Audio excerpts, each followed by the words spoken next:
1963 brought us the birth of one of the most iconic names in Jeep's lineup, the Wagoneer. And now we see the birth of the first electric Wagoneer, the Wagoneer S. So does it hold true to Jeep's heritage, or is it just a flop? This is Autolab, and in front of me I have the 2025 Jeep Wagoneer S, Jeep's first completely electric vehicle.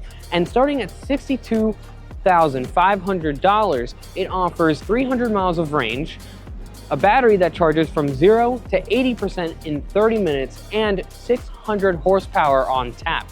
And not just that, but it looks pretty darn good too.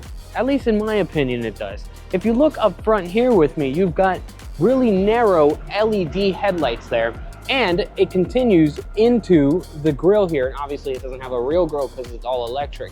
What I like most about this is that even though it's electric, so its lack of grille would kind of take away from Jeep's design, right? That's the spokes in the grille.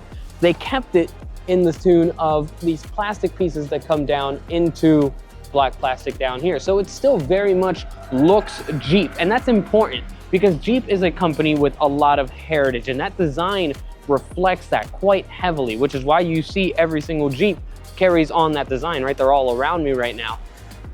An electric car, while yes, should look different and should look more modern, maybe even futuristic in a lot of ways, should still hold on to that very important heritage that Jeep has, and this does it, while still looking pretty darn good in my opinion. Part of that design gets a little tricky when you have an electric car. Rims are everything to the car community. You got nice rims, you've got a nice car, which is why a lot of people put rims that honestly look kind of ugly on some cars because they think it looks nice. On here, when you get to an electric car, you want to use it as much as possible for aerodynamics because that extends range. And everybody knows in an electric car, range is everything. So much so that if you want to make fun of an electric car, you make fun of its range before anything else, unless it's a Cybertruck. But this does a very good job of still looking like rims with its silver accents, but then obviously having covers here to help with the range, and that's important. That helps get to that 300-mile range that I talked about earlier. Now, let's not forget that dynamic about aerodynamics increasing range. It's very important with electric cars that it cuts through the air as efficiently as possible. If you reduce drag, it reduces the load on the motor. You reduce the load on the motor, it uses less power from the battery and increases range. One of the interesting ways that Jeep has gone about it with this is this opening right up here. It's almost like a spoiler. The purpose of that is so that the air can come over the ceiling or the roof down through here, cutting through the air a bit more efficiently. It will help with range, which is how it gets to that 300-mile range that it has with such a small battery. One of the problems with this design is that once you get into the trunk here, although you do have a pretty spacious trunk, and it does have a decent amount of capacity, you have that cutout here at the top. So something that a lot of people with SUVs do is move furniture. Big furniture is going to have a hard time here. You know that dresser that your parents have? The big wooden one that weighs as much as a woolly mammoth, and every time your parents move, it's like, oh God, now we gotta move this dresser again? That one, yes. That won't fit in here, and it never will. So you're probably gonna wanna rent a truck. Once I close this on the side here, someday it will close, I can at least get back to the design. You've got an LED light bar all the way across here, something that every single brand is adopting right now. I mean, you've got Chrysler over there, look at them, they've got it. Dodge has got it, everyone's got it.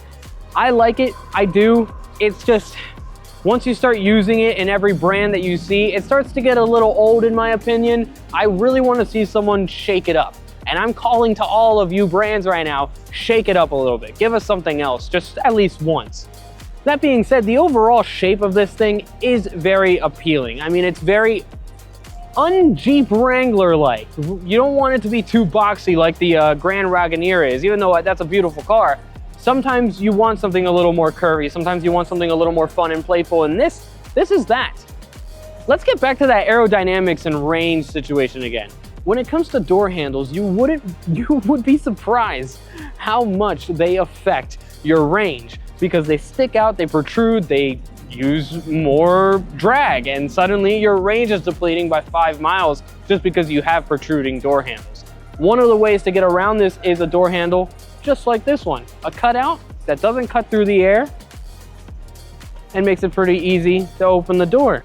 In here is where you start to feel a little less of that Jeep nature because this is very luxurious. Actually, I quite like this interior a lot.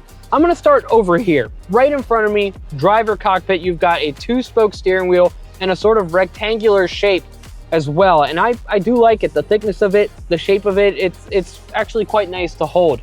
You've got a digital gauge cluster in front of you as well, which does show your lane keep assist, your safety features, everything like that. In the main infotainment screen, you've got haptic buttons on either side for your heated and ventilated seats, as well as a couple other controls.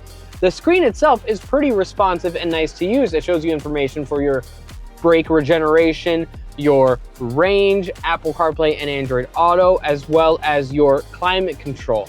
Now, the climate control can get pretty interesting in this car because not only do you have controls here where you can swipe and turn it on and off, you've got controls right down here. Seems a little hidden unless you do that. Suddenly now you've got a screen that also controls your seat massagers and your climate control and your heated seats. If you push that back up, you've got 2 USB-C ports as well as a pocket that's pretty deep in here that you can hold a couple different things, probably just a phone that's charging. Cup holders there that are conveniently located, your drive select as well as your drive modes, and a wireless charger in the center console here.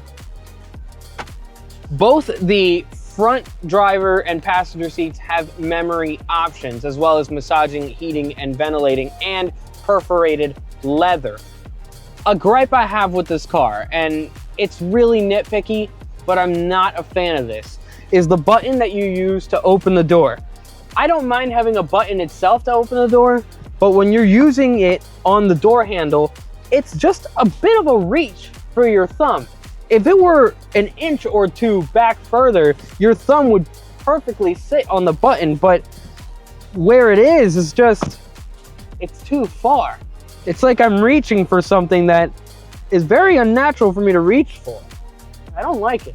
Further down the door, you do see your Alpine sound system, as well as some LED accents that are not just on the door, but throughout the car in general.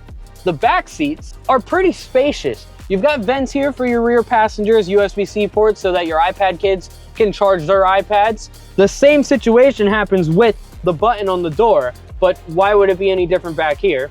Headroom-wise, it's actually pretty good. Your panoramic sunroof does help with that. I feel like I've got quite a lot of headroom. I don't claim to be a tall man. I mean, granted, my Tinder says that I'm 5'11", so I'm actually only like 5'8" or 5'7".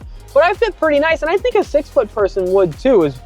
Knee room is pretty good. I guarantee you a tall person could fit back here just fine. So the Wagoneer S offers good styling, Jeep's heritage, decent room on the interior, a stylish interior, at a price that I still find questionable. $62,500 for this car doesn't quite sit right with me.